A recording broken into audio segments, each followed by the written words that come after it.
So I just picked up this 6 horsepower Listeriod diesel engine.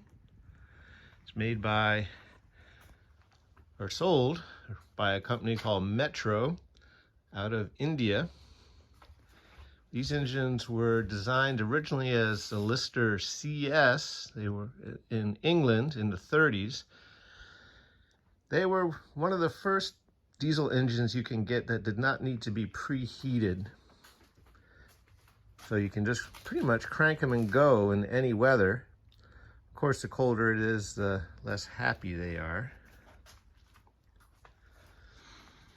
I bought this engine in Dover, Maine, which is in a real pretty rural location. Guy lived down a dirt road. So there's a story behind this engine. So he believes it's never been run, or at least never been used as far as, for a work purpose. He was a third owner.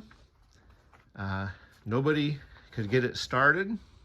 So the guy he bought it from said he couldn't get it started. This fellow, who's a very competent fellow, couldn't get it started.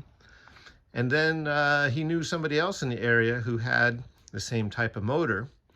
And he went to crank that motor over and immediately knew the problem with this motor was compression.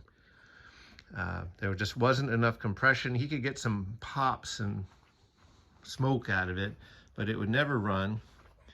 There'd been a lot of effort made with various people to get it going, including trying 2 different separate injector pumps.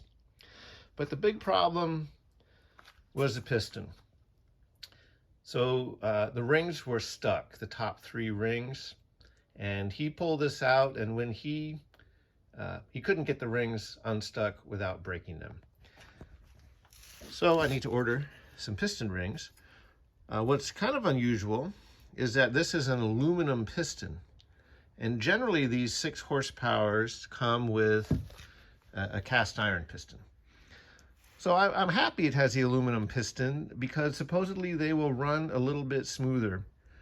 These are not smooth running motors. They recommend that they be bolted down to a substantial concrete base. I've seen videos of them running on heavy I-beam bases which weren't bolted down, and the whole thing was wandering across the shop floor, just bouncing its way across the shop floor. So the goal here is to do some disassembly and see what is happening inside the motor. I'm going to pull the head off. I'm going to pull the cylinder out and examine everything for condition and see what parts I need to order. So far, it just seems like rings and a gasket set. And then we'll put her back together and see what happens. Anyway, this is my 6 horsepower Listeriod, fake Lister engine.